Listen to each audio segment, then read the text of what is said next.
Hey everyone, what's up? Welcome to Speak Now Pro Wrestling. I'm Denise Salcedo, and today we are going to chat all things AEW Dynamite, the September 1st edition. And there is kind of a lot to get into here today. We got a lot of good stuff, a lot of good wrestling on today's show that I can't wait to get into here today. And it was also the Dynamite before AEW All Out. It is going to be this massive weekend in wrestling.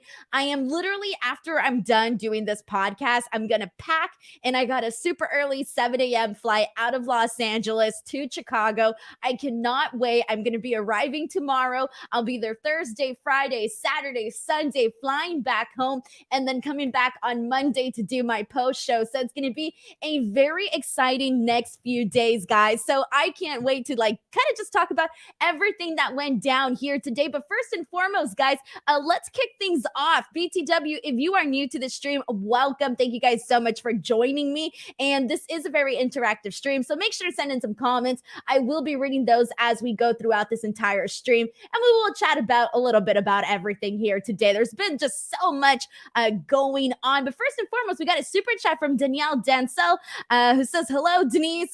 Thank you so much, Daniel, excuse me, for sending in the first super chat of the day. And guys, Cameron Mumford, I don't know what to say. I don't know what to say, dude. Cameron, you just sent in a really, really big super chat, and I don't even know how to thank you. I just want to say thank you so much. I haven't even read your message yet, but I just want to say, you literally did not have to, but I thank you so much for showing the support. I see you on social media, being very supportive of me and my work, and I just want to say thank you so much. Cameron Mumford says, it's Wednesday night, and you know what that means. Another awesome post show with our high priestess. Dynamite was good tonight, a perfect kickoff to an epic all-out weekend. I send this with lots of love, your awesomeness. Hope to see you in Chicago. Hashtag acknowledger. Cameron, I'm going to send you a personal thank you after this on BTW, because I feel like me saying thank you on the air is not enough, but I just want to say literally thank you so much for this massive super chat. I don't even know how to continue on, but thank you so much. Guys, literally, that was amazing. You have no idea how thankful I am to see stuff like this, guys. Really, really thankful. But we're getting so many different comments on here, a lot of different stuff going on, and someone's saying that Cameron brought me to tears here. I'm about to start crying. I will tell you this: when I did that AEW the Rampage show for CM Punk's debut, and I was getting so many super chats. Oh my gosh. After the show, I was just trying to enjoy the moment and just really soak it all in, because that was a very successful show. But either way, it's just it always blows my mind when I see people go out of their way to do very nice things, because dang, it's crazy. But all right, guys, let's get into this. Julian says, you didn't start your show with Denise. Denise. So I was thinking about this. I was like, man, I should have somebody record it. Somebody with a pretty good singing voice recording that intro for me. If I can find somebody that can record a nice version similar to the Elite song, then I will definitely have that as my introduction for this show. But until then, I won't have it as my intro until I can actually get somebody to actually record it here. But here we go, guys. Let's get into the show. Like I said, there was a lot of good wrestling here today. And we kicked things off with a match that kind of went array the last time that we saw it, with FTR and Santana and Ortiz. So this was the makeup match, so to speak. Now, here's the thing about this match is that they gave it a nice ample amount of time. And so I think that the fact that they gave it the time that it needed, it was a good Dynamite match. I didn't necessarily think it was the match that I necessarily was expecting from FTR versus Santana and Ortiz. And that's not to say that it was a bad match, because it wasn't a bad match, but I think I was just expecting a little bit more. Like, this match to me feels like something that could definitely be on that All Out card. I think it could, if it was given even more time and, on a pay-per-view, I do think that this match would have been a lot better. But either way, we saw a lot of good action from this. And what we saw here right at the beginning, we saw Santana and Ortiz really kick up the steam here. You see them do double tope con heroes on both members of FTR. That was pretty cool. We see a senton from Ortiz, a really, really fast pace at the beginning. And then it kind of, I think for me, it kind of died down a little bit of the momentum that I was feeling during this match. Kind of went down a little bit, like midways. I kind of felt like the crowd today wasn't necessarily as hot as I thought that they were going to be. I think given the fact that we're kicking off this All Out weekend with Dynamite, and then you got Rampage, and then All Out the pay-per-view itself, and I'm sure that there's already like a lot of people that are traveling to All Out. I'm sure a lot of them are already there in Chicago, wanting to catch all of the shows. And so I was curious as to how many of those people were the people that are traveling to All Out. I was curious to know how many of those people were already there for Dynamite, because I didn't think that they were necessarily completely I didn't think they were as alive as they probably should have, given the fact that we're heading into this big, massive weekend for AEW. And there were some moments where I really thought that the crowd's reaction could have probably elevated this match a little bit more. There's been many times where I've been on here and we've been talking about some really like ordinary matches that, because of the crowd and the way that they react, they sort of elevate those matches. And I really didn't get that from here. I thought that they could have been a little bit hotter. There were some moments that we did see progress later on in the match where people started to get into it, but it did take them a little bit to do so. I thought that they were a little bit more into the match when we saw Santana and Ortiz essentially on offense. I thought that's when I really saw more, or like really heard more of the crowd reaction during this. But after this, we do see Santana hit a frog splash. He gets a 2 count. FTR hits the big rib. At this point, once we see that, the crowd is a little bit more into this. And then we eventually see Santana and Ortiz get the win here. So what I do want to get at here, though, and I already put this out on Twitter, but I want to emphasize it here on the show. And that is that we have been clamoring for Santana and Ortiz to really get their spotlight as tag team champions, to really get highlighted more so than what they have been in the past. Obviously, when they were with the Inner Circle, or when they were focusing more on that Inner Circle Pinnacle storyline, we were getting a nice focus on Santana and Ortiz. But for the most part, it's kind of gone down a little bit. And so I think that after this win, this should literally propel them to get that next title spot. So whoever, we see walk out as tag team champions at All Out, I do think that their next challengers based on this win should be Santana and Ortiz. And one of the things that I put out there, because you got to manifest, ladies and gentlemen, you got to manifest. I'm manifesting Santana and Ortiz getting a shot at those titles at the Arthur Ashe show in New York, because both of them are from New York. And here's the thing, AEW is really good at creating moments. And can you imagine the pop, the reaction that you would get from that New York crowd if Santana and Ortiz won? I think that would be absolutely massive. And now that I've sort of, thought of this and like kind of fantasy booked this on my own, I'm starting to think now that this is something that I really need to get, because I'm sold on it, guys. Everybody's been saying this Arthur Ashe show is going to be really huge, that a lot's going to happen. And I think that, again, like I said, AEW is good at making moments. I think this would probably be a really good moment if they were to have Santana and Ortiz win those AEW tag team bouts. But then again, we'll see what's going to happen. Just because I want it to happen, and maybe a couple of other people might want it to happen, doesn't mean that it is. But we're going to see what you guys are saying here. How do you guys feel about that idea? Do you like the idea? Or are you kind of just like, nah, I don't like the idea? Let's see what else we got here. I'm going to go through a couple of your comments here. And BTW, if you want to make sure your comment gets read on the air, you can send in a super chat, and I will definitely, we're definitely going to go ahead and read read some of those as well. We got a comment from Varit's View Q in regards to the Chicago crowd and says, I kind of feel that the crowd volume was lower than usual. Maybe they were not very hot, but I feel it might have been the production. I did see a couple of people say that on social media. However, when it came down to like the CM Punk match and the main event, I felt that was when the crowd was like definitely on it. And we got people just basically putting over everybody that was in this match because it was a really good match there. Al Profe Jr. 88 says that the crowd was probably saving themselves. Probably. And we actually got a super chat. 1 second. I'm trying to find it because I know it's in here. Sorry, guys. All right, here we go. Reggie Simmons. Thank you so much to Reggie, who says Santana and Ortiz tag team champs. I love it.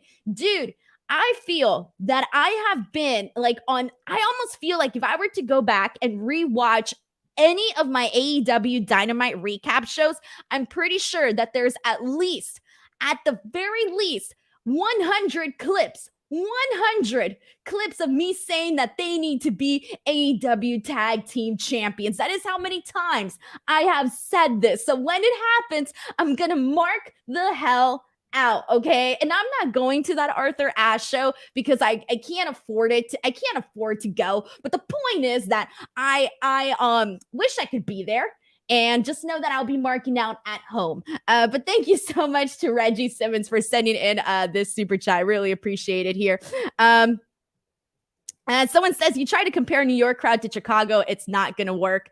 We're not comparing crowds here, guys. I'm talking about different moments for different people and all of that. All right. And Chicago has had a lot of wrestling in the last few weeks. So there you go. And we got people basically saying that they believe that it's Santana and Ortiz's time. I completely agree. We got Lenny basically pointing out that the AEW tag team division is seriously ridiculous. It really is. I mean, anybody... You can have a million different answers. Well, you could literally name, let me rephrase this. You could literally name almost every single team in that AEW tag team division, and you can say, this is the team that I want to see as tag team champions. And I can tell you that your opinion would probably be valid because there is a lot of good teams in that AEW tag team division, and a lot of them could have a very great run as tag team champions. So I feel like if it comes down to anything, there's a lot of good stuff there.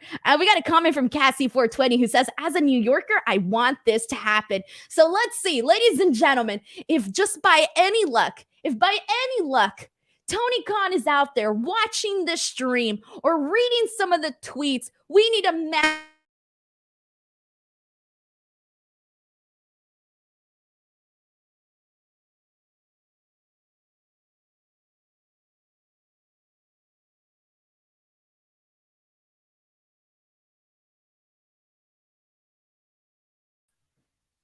Hello there.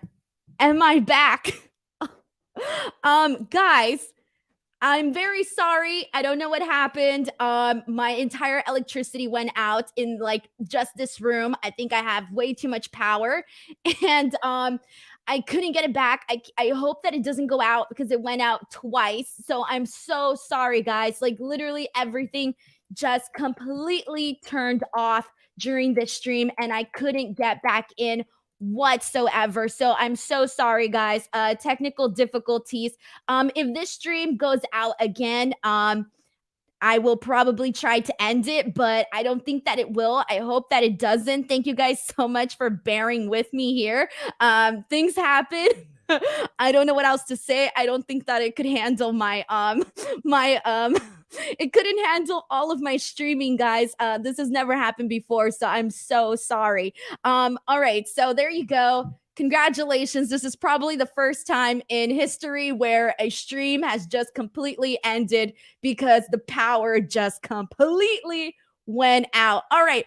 What the hell was I talking about, guys? Oh my God. What part of the show was I on? Oh my God. Literally, I'm getting all these super chats and I don't even know what's happening anymore. All right. Okay, so I'm back. Someone remind me where I was on this show. Chris Ludek sends in a super chat and said, into a serious subject, asking about Daphne. So BTW, guys, I saw the video of what was happening, and I don't know what to say, man, because I saw the video of her going on Instagram Live and just being in a really bad place, and people are saying that she had I don't want to say what they're saying because I don't necessarily know if that's true.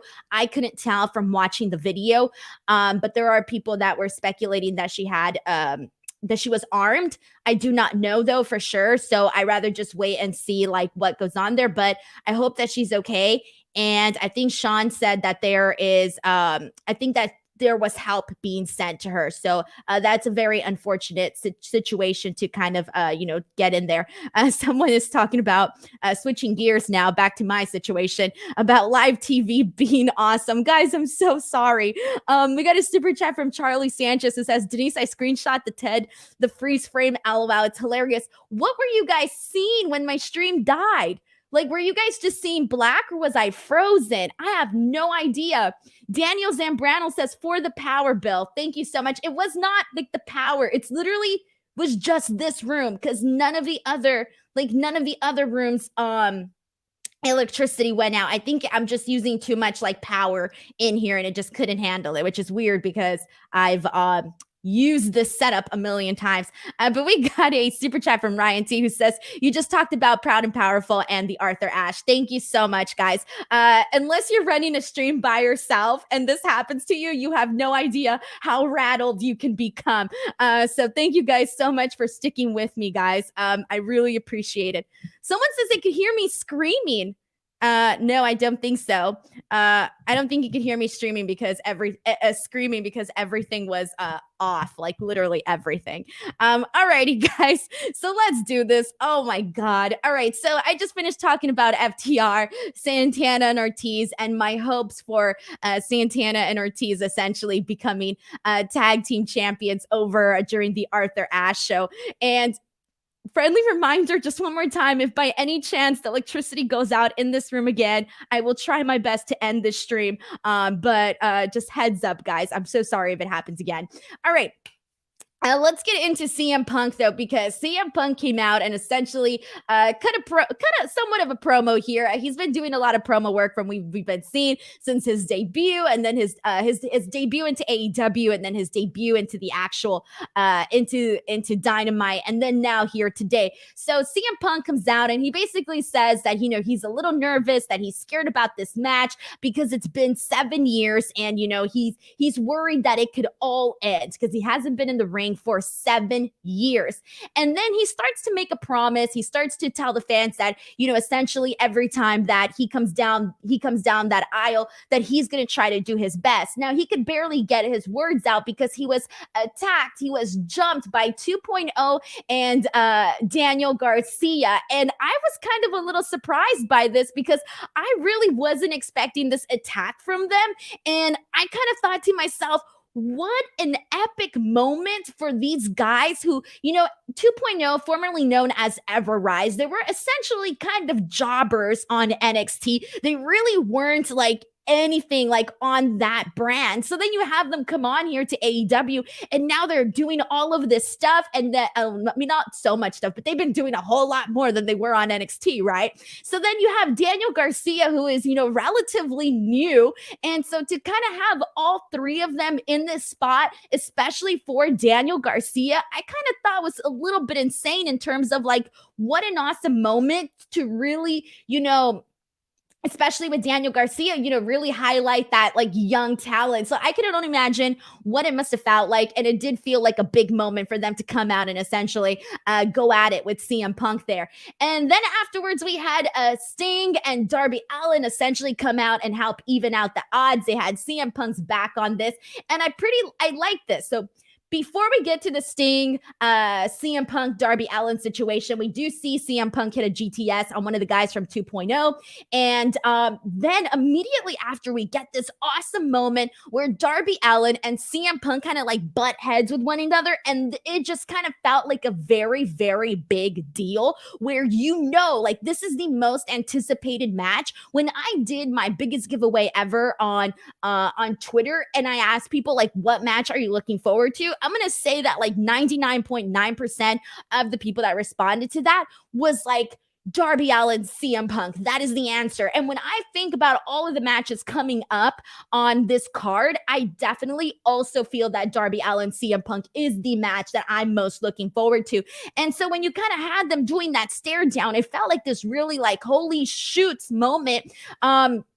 Really good stuff here. And then we have Sting take the mic. And this was fun too, because you're literally seeing in the ring Sting, Darby Allin, CM Punk, and you're just thinking like, this is wrestling right now. We're literally seeing these three people, like, and they all sort of represent a different time period in wrestling, which I kind of thought was pretty cool. But anyway, so you have Sting basically saying that it feels good for him to see, the GTS in person, to see the coffin drop in person and all of that. And he basically just emphasizes that they were there to help out CM Punk because they want him to make it to that match at All Out. They want this match to happen. And I thought this was pretty awesome.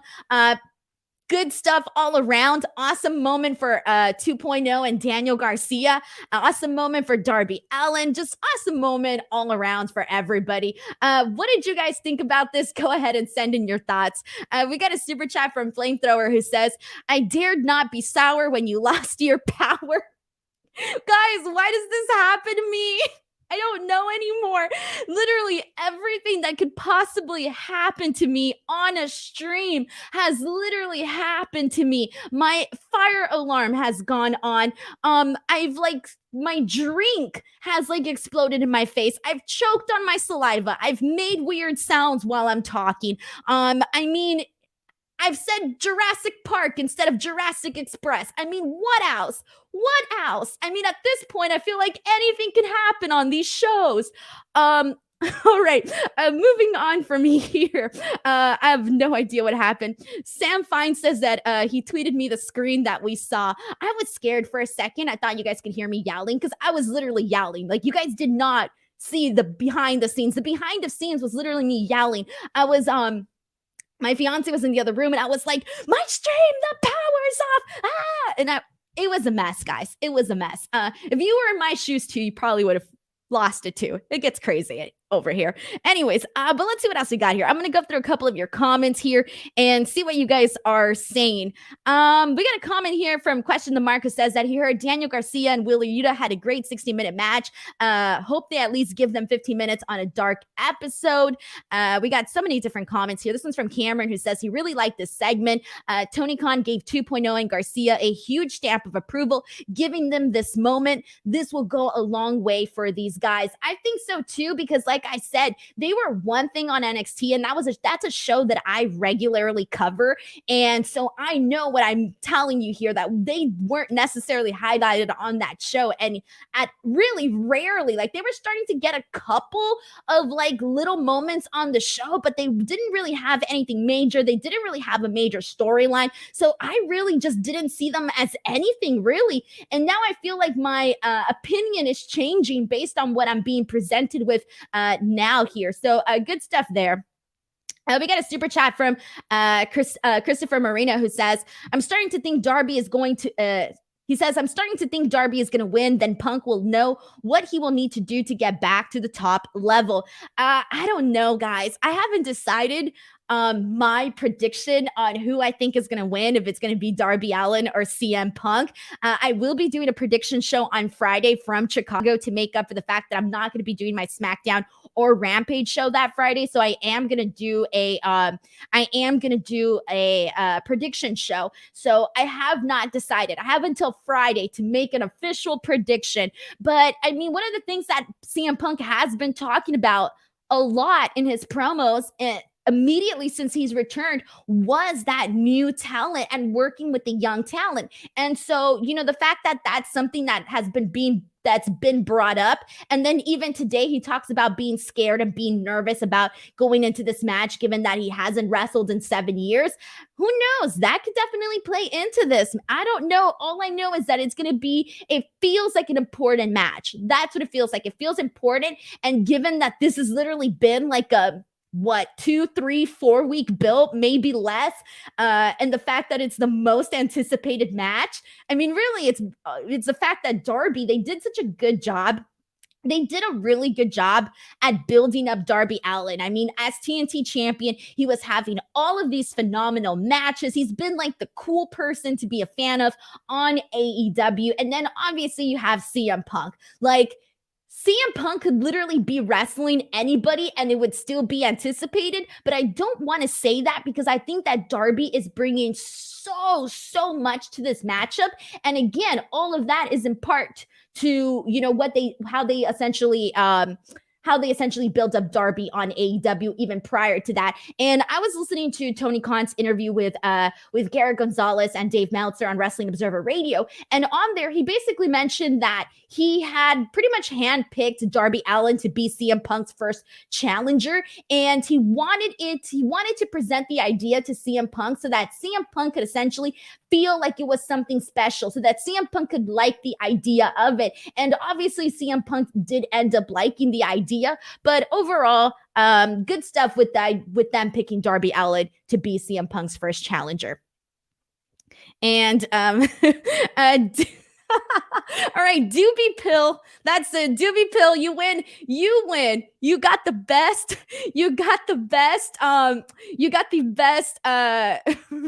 comments of this entire stream. Doobie Pill says this stream is too hyped for All Out. I'm so hyped for All Out that my power went all out. Thank you so much to Doobie Pill for making me laugh. We have a comment from Anonymous Redneck who says Bret Hart poster gonna come alive next. Dude, next show, all of my action figures, they're gonna come to life. It's gonna be a real live Toy Story on this stream. Thank you so much for making me laugh on here. We got another super chat from Havan the Legend who says, how much do you think Sting's promo helped new viewers get into the match? I thought it was great for lapsed fans tuning in for CM Punk. I think it was a cool moment. I think that no matter what era of wrestling you started watching or whatever the case may be, I think that, just kind of seeing Sting and CM Punk and again, Darby Allin in the same ring together, I thought it was more of a nice, let's say, because, one of the topics that I had been talking about with other people on other podcasts was essentially the fact that CM Punk was going to be bringing in these new viewers, people that are like big time CM Punk fans. And they're like, okay, we want to see CM Punk in AEW. I think that, having him in this matchup with Darby Allin, it's such a cool introduction to Darby and to like the young talent. And then having Sting there, I think really just adds to the moment and really adds to like the cool factor of it all. And then later on, we do see this like vignette play for Darby. We see this vignette play where Darby's talking about his match with CM Punk. And one of the things that he mentions on there is that he kind of talks about when CM Punk said that CM Punk said, if when I was 15 years old, Darby Allin would have been my favorite wrestler. And then in this vignette, Darby Allin says when he was 15 years old, CM Punk was his favorite wrestler. So I kind of liked like even that whole like little connection there. It kind of felt a little poetic, a little symbolic to me. I liked that additional touch. So when he said that line in that vignette, I marked out so hard for it. I thought it was just like pretty cool to, kind of see just like the difference in like time period, the difference in age, and just all of that, but like in a cool way, not like in a bad way.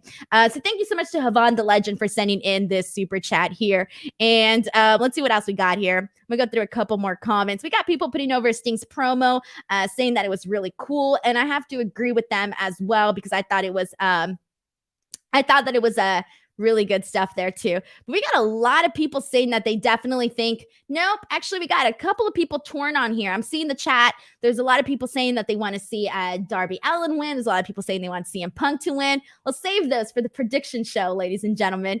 We got a super chat from Daniel Zambrano who says, I love that going into the pay-per-view, I have no idea who will win most of the matches, and I'm excited to see what happens. I feel like for the most part, I usually have a pretty good grasp on my opinions on who I think should win or will win during these AEW shows. And this is but for this match, I am a little bit torn. I really am. Usually I feel a lot more confident in my picks here. And let's see what else we got here.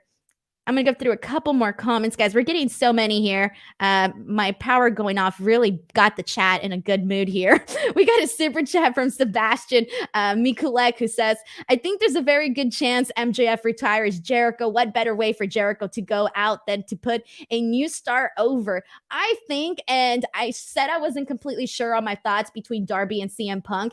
I definitely think that MJF should be winning this match against Chris Jericho, because I have a feeling that he is definitely going to go into that commentary direction. And I feel like they wouldn't do this if it wasn't something that they already had decided. So I feel probably 90% sure that we're going to see MJF essentially retire Jericho in this for AEW, because Jericho did emphasize that he would not wrestle in AEW. He didn't mention any other company. He just specifically said in AEW. So essentially retiring him in the ring in AEW.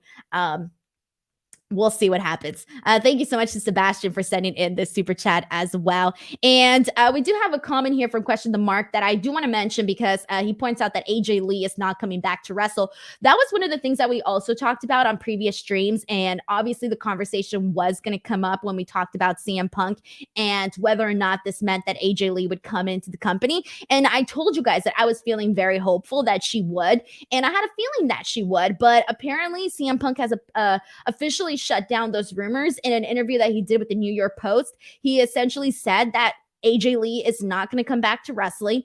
Her neck is not well, and he doesn't want to jeopardize her health. And I definitely agree with that. I mean, at the end of the day, like, your health is the most important thing, and especially when it comes to your neck, that seems like a pretty good reason not to come back. And he essentially just wanted to put an end to those rumors there. We got a super chat from Brandon Rosen, who says Darby Allin could beat CM Punk, just not this Sunday in Chicago. You see, I got people torn here. I got people torn on who they think should win. I'm still going to think about it, but thank you so much to Brandon Rosen for sending in his thoughts here. I appreciate it as well. And alrighty, guys. People are bringing up Fozzy. I don't know what Chris Jericho's Fozzy tour is. I have no idea when he is or isn't touring with Fozzy. And let's see what else we got here. We got a comment from Karen Nova, who says, the fact that they keep saying Jericho won't wrestle in AEW makes me think he will lose the match and maybe work New Japan after some time off. And let's see what else we got. We got a comment from Taylor Cannon, who says Sting and CM Punk in the ring together at the same time. Never thought I would see it. There is a lot of things on today's show that I never thought that I was going to see. One of the things that I was joking about during the show was that come 2022, I am going to make the most outrageous wrestling bingo card that I can think of, because there have been so many things that have happened in wrestling this year that I did not expect. And we'll talk about some of those moments later on here today. Someone says that Fozzy is actually pretty good. I think I know like one or two of their songs. I probably know like their most popular songs, but it's been a while since I've listened though. All right, guys, let's go. We got to speed through this because that power shutoff kind of screwed me up here with time. But anyways, MJF does a sit-down interview with Tony Schiavone, and all I've got to say is MJF is just so darn good with those promos. I would never want to be in a situation where MJF has the opportunity to roast me or burn me, because boy, would I be dead. So essentially MJF is saying that Jericho has had 4 decades of being a wrestler. And this was hilarious because he's putting over Jericho and the 4 decades and all of this. And Tony Schiavone kind of starts to agree with him. And he's like, yeah, 4 decades. And MJF just kind of shuts him up.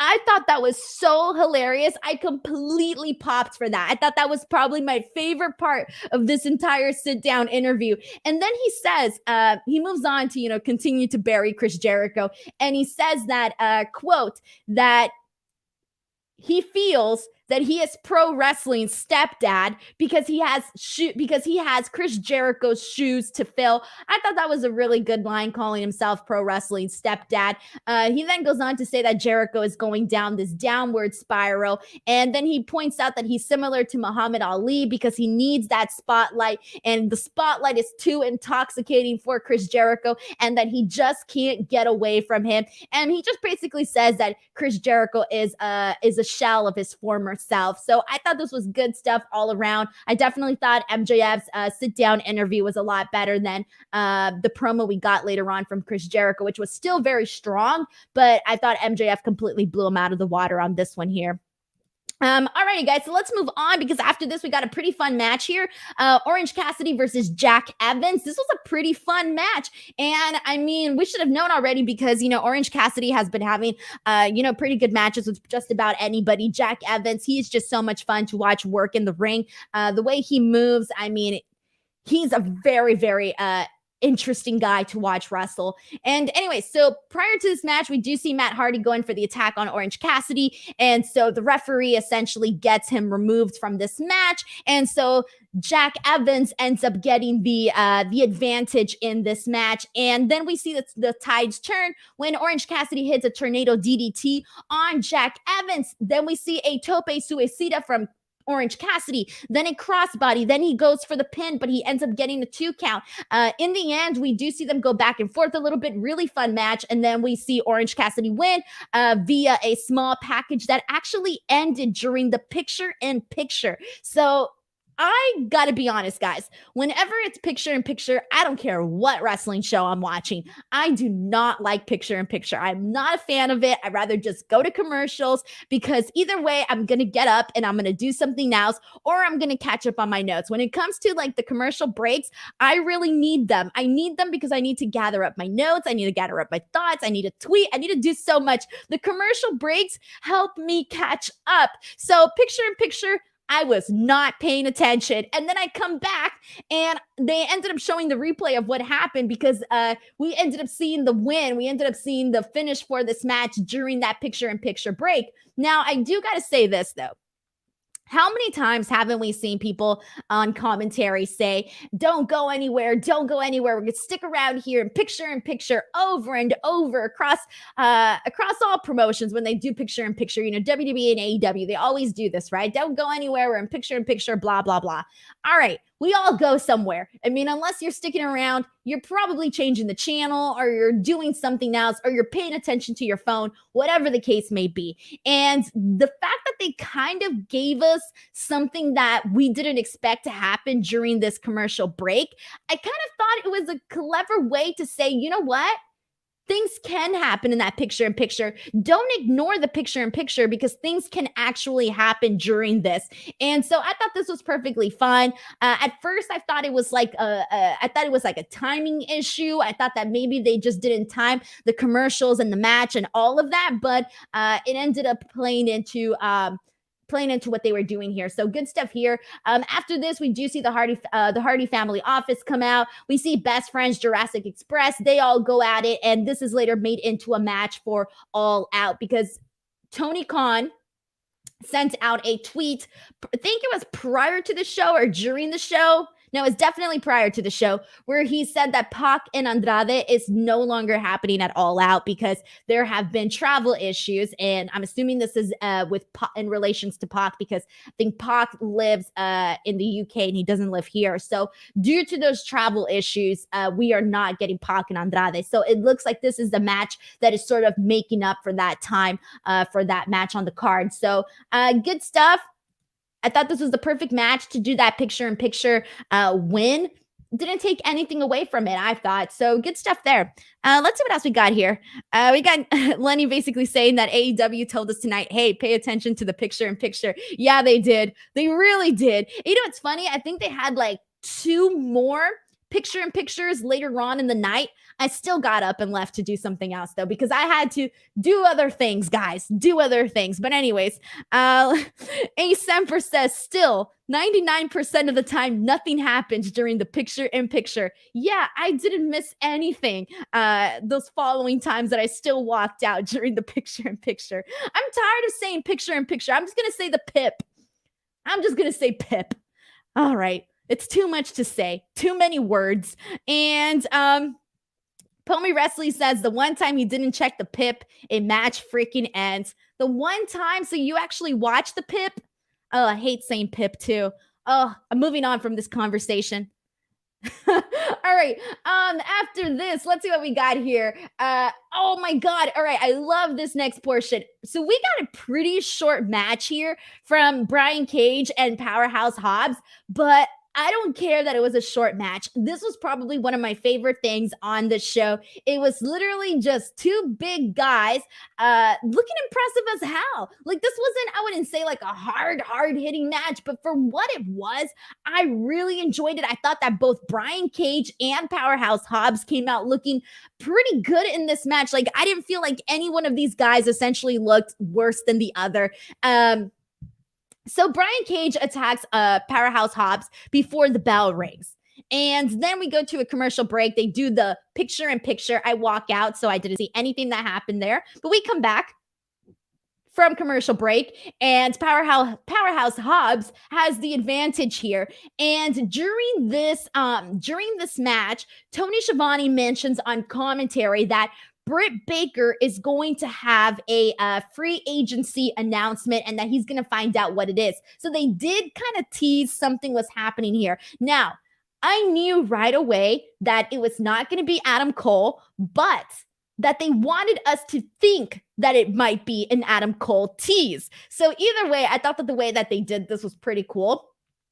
After this, so during this match, we see Powerhouse Hobbs hit Brian Cage with a spine buster, which I thought looked really, really impressive. I was a fan of that. And then we see this really awesome moment where really we get to see a lot of the strength from Brian Cage, because Brian Cage does a suplex on Powerhouse Hobbs from the outside to the inside of the ring while he's on that second rope. This was very impressive, guys. Like, that just shows the tremendous amount of strength from Brian Cage. Like, you can tell that is not an easy thing to do. So I was a fan of this. And then the finish came. I enjoyed the finish too. So what we see is Hook. Hook ends up distracting the referee. Ricky Starks uses that opportunity to hit Brian Cage in the face with the FTW belt while the referee isn't looking. And that is how Powerhouse Hobbs is able to get the win here. And I thought that Powerhouse Hobbs needed this win. He looked good in this match. Good for him. He got the win. Thumbs up all around here. Let's see what you guys are saying here. We got Cody, who says that he's a really huge Ricky Starks fan. Dude, I gotta agree. And I kind of feel like he's always sort of like, they need to give him more time to like talk on the mic and do more things, because the guy has a lot of personality.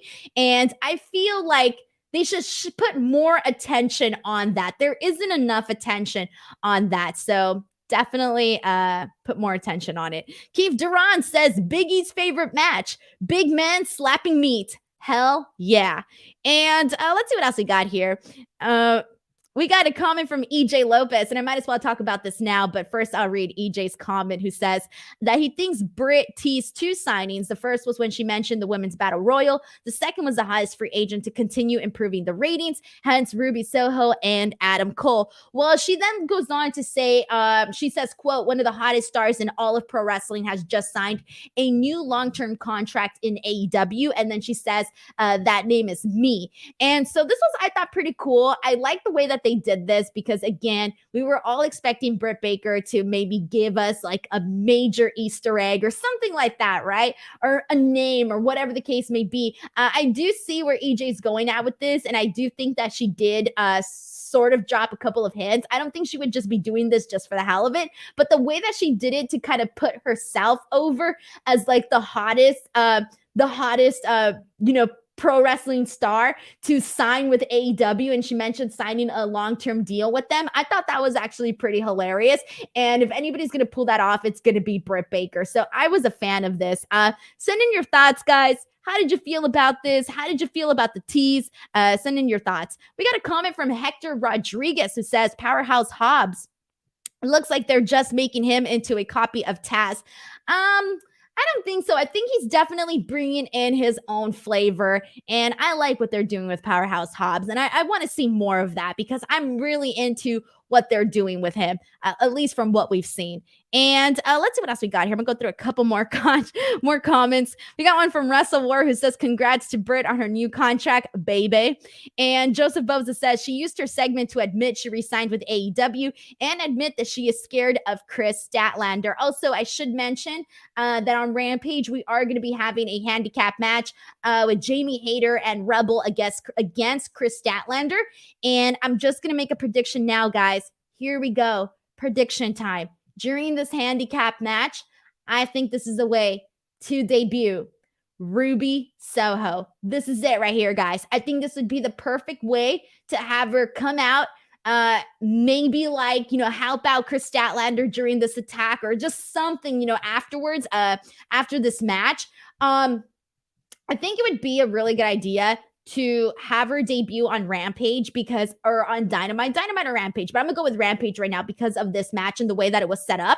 I think that if she were to debut on Rampage, I would like this because I feel like giving her like the individual debut where like nobody else is debuting on the show, the same show as her. I feel it would help her get like an even more massive crowd reaction if she were to be like the only surprise on a show. And I also think that a show like Rampage should, given the fact that they, their second episode, they had CM Punk essentially make his debut. I think you want to keep some of the surprises going, and Rampage would be a really good show for them to do that with Ruby Soho making her debut. Let's see what you guys are saying here. Joseph Boza says there are two missing slots in the women's battle royal. Who do you think debuts to work the match? Like I just said right now, hell, Ruby Soho. By the time if she were to debut on Rampage, then she could definitely make it into that match there. And let's see what else we got here. This one's from Pacer D, who says, "I don't think so. I think she will be a surprise entrant for the Battle Royal. I thought they were going to do that with Anna Jay, but they revealed her return tonight." And we'll talk about that later on as well. And I'm going to go through a couple more comments. We got a couple people saying that they want to see it. Other people have some other ideas, which is totally cool. And Brian Coleman says, "As a Riot Squad fan, I just want to see Ruby happy." I'm very excited for her. She's one of those people where I feel like I have not heard anybody say a single bad thing about her. Like, she just seems like a very nice person who had friends all across the board, and it's good to have friends. And it's good to, be nice to people because you just never know. Anyways, but we got a very nice Patrick Etheridge. Thank you so much for sending in a super chat. I didn't send in a comment, but I still appreciate you sending in this super chat. So thank you very much on that. And alrighty, guys, here we go. So let's move into this next match here. We had Ty Conti versus Penelope Ford. I'll be honest with you guys. This was a rough match. This one was a little bit. This wasn't the greatest match, guys. I thought it was a little bit brutal. I thought it was very rough in a lot of portions of this match. I thought that Ty Conti did her very best to kind of, help guide Penelope Ford during this match. We saw a nice diving crossbody from Ty Conti. I mean, she's been looking pretty good. I'll just say this right now. This match is a perfect reason why you need more of those veteran women to come in and help work with some of the younger women who are still a little bit green. I do think that, obviously the likes of Ruby Soho, if they were to get Mickie James, like all those types of women could definitely be utilized in these positions. Also, if Ty Conti, if they have her work with women that are better than her, because Ty Conti has improved massively, and I mean massively, and you can tell she has so much potential, in-ring wise, a lot of potential. She has personality and the people like her. So she has all the tools necessary here. Now, I think if they just continue to put her in these matches with women that are more experienced, like put her in there with, your Thunder Rosas, your Britt Bakers, your, if she were to have some matches with Deonna Purrazzo, some people like that, could really help her get to that next level, because I do think that Ty Conti will be one of the biggest AEW women stars if they just continue to help her continue growing into that next level as she continues moving forward with her career, because she really has improved a lot. And like I said, she is likable. But either way, we ended up seeing Ty Conti get the win here after a roll-up during this match. But I was not a fan of the match itself here. Let's see what we got here. We got a super chat from Pacer D who says, you read my comment, but it wasn't a super chat. Here's some cash money. Thanks for the work that you do. Guys, so BTW, just to kind of give a little bit of explanation with the super chats, like the super chats is, I get to keep like whatever money I make from super chats. So thank you so much to F4W for that. But I do try to read a lot of like non-super chat comments too, because I know that, not everybody can send in super chats, and I'm very much aware of that. And I don't want people to feel left out if they don't send in super chats. So I do try to read some non-super chat comments. So thank you so much to Pacer D though, for sending in this super chat. Guys, man, going off my power really threw me off, man. Wow. Let's see what else we got here. And I'm gonna go through a couple more of your comments, and we're getting different comments here. Lots of different thoughts. Let's see what else we got here. This one's from Labor Days, who says, Ty Conti is crazy over. The video I took of Ty's entrance was like a superstar walked into the place. Dude, people love her. It's hard not to love her, though. It really is hard, because she's just naturally likable. She doesn't have to do much for people to like her. She just has that likability factor. She just has it. We got a comment from Sebastian who says, Penelope had a really good match with Sheeta last year, but she seems to have regressed since then. And like I said, just, that's why you need these veteran women. Just help them out. There's still something that you can do with that. You can do with a lot of the women that are maybe not as experienced. You just need to continue, putting them in the ring with people that are better so that they can get better. It's that simple, really. It really is just that simple. D. Eddie says Penelope's last match when they lost her luggage and she had to wrestle in skivvies was actually pretty good. That was an off night. Let's see what else we got here. I'm going to go through a couple more comments, and let's see what else we got. This one's from Pro Wrestling Fan who says, respect your opinion, Denise, but personally for me, I really enjoyed this match. I thought they got time and both looked good in the match for me, and it had a great moment after with Anna Jay returning. Actually, thank you so much, Pro Wrestling Fan, because you just led me into Anna Jay's return. Anna Jay is back. We got to see this right after the match. She comes out, she hugs it out with Ty Conti, and we haven't seen her in a bit. So back in February, she was supposed to compete in the AEW Women's World Championship Eliminator Tournament, but she was taken off of it because she had she suffered a shoulder injury during her training. So she had to go, through surgery and all of that. So she was going to be out for, I think she was out she was out for maybe like March-ish. I'm like March-ish. She was out for a couple of months there. So it was really good to see her back. People were very excited. Based on the reaction that I saw on social media, people were very happy that she is back.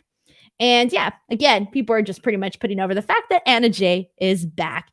And let's go ahead and move on from this. Actually, before I do, guys, we just got a couple more things to talk about. First and foremost, I do want to apologize for my power going out, guys. I know I mentioned a lot of crazy stuff happens on these streams. They do, but my power has never completely gone off like this. I've had my internet go out, but never entirely my power. So I do want to apologize for that and that confusion that may have caused for the live viewers and for all the drama that it caused behind the scenes here at home. But I do thank you guys for sticking around. I knew coming back I was going to lose a lot of viewers because of that. But I do thank you guys for sticking around for that. Also, I will be back on Friday to do AEW All Out predictions, and then I will be back on Monday to do an AEW All Out review show. I am going to be in Chicago. If you guys are going to the Q&A with Dave and Brian, I will be there. I'm going to be selling 8x10s and stickers and all of that, and I do hope to meet some of you guys. So if you are in Chicago and you happen to see me, please say hello. Even if it looks like I'm walking really fast, I'm a fast walker. Please catch up to me. Say hello. And I say this because because I had somebody tell me that on Twitter that they saw me at a show and they wanted to say hello to me, but that I looked like I was in a rush, and I wasn't in a rush. I just walk really fast. So if you do see me, please say hello. I want to meet all of you guys. So please make sure to stop by and say hello at some point if you are there. And we're going to go ahead and move on, though. So let's see what else we got. They did announce that Jon Moxley's homecoming will be happening next week on Dynamite, so I'll be here to talk about that. Now let's get into the main event here. So the main event was the Elite versus the Lucha Brothers and Jurassic Express. And this, guys, I felt like the crowd was definitely alive for this match because this was a really fun match. Like, they were just going all out and pretty much doing everything during this, just a bunch of spots here.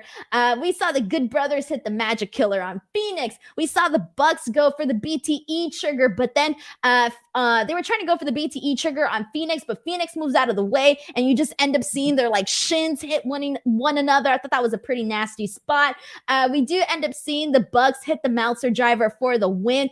A really fun match, ladies and gentlemen. Post-match, we see a dark-haired Kenny Omega coming out. And I will tell you this, when Kenny Omega came out with dark hair, and he's obviously had the mustache now for a while, but it completely threw me off. Like, I was like, when the hell did Kenny Omega get black hair? I almost thought to myself, man, did it just happen? Did I miss something? I swear to God, like, it completely surprised me and threw me off guard. But this is now a new look for Kenny Omega. I thought it was pretty hilarious. Not that he looks hilarious, but that he just came out with black hair was very, very unexpected. But we see the Elite essentially lock themselves in a steel cage with the Lucha Brothers and Christian Cage as they pretty much have their way with them. We see a bunch of the guys coming out and trying to help them, but it's pretty much no success. You see Kazarian coming out, Dante Martin, Jungle Boy. Marco Stunt makes it all the way to the top of the steel cage, but then he gets sprayed on and ends up essentially not going into that steel cage. Now, I will tell you this. I should have known something was going to happen because my feed went out and it went an entirely black screen, and all I could do was hear what was happening on the show. Like the last 30 seconds, all I saw was a black screen, and I could just hear what was happening on the show. So I couldn't see what was happening on the actual TV, but that's pretty much how this show ended. So pretty good stuff. Pretty excited for All Out. So let's see what you guys are saying here. We got a super chat from James Barris who says, did it feel quiet for Punk to you as well? The crowd was mega hot for Jericho, FTR, LAX, and the main event. They were definitely hot for FTR and LAX. They were not as loud as they were obviously when CM Punk made his debut in AEW. They weren't that level loud, but I thought they were still pretty loud, but not as loud. And I don't know, maybe it was coming, maybe it was a production thing.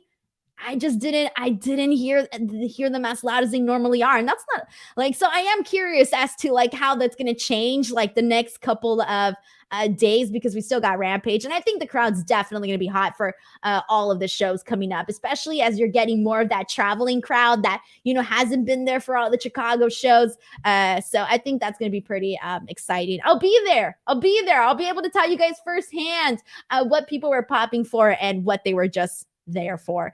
So we'll definitely talk about that on Monday when I do my post show. But thank you so much to James for sending in this super chat. I really thank you for this here.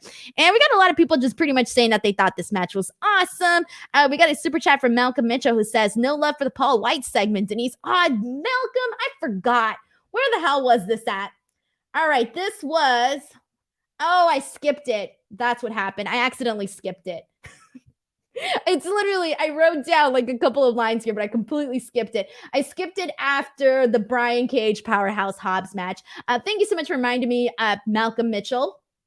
We saw Billy Gunn turning on Paul White during this. That was another thing that I didn't expect to happen this year, to see Billy Gunn turn on Paul White. I was not expecting that. He hits him in the back with a chair.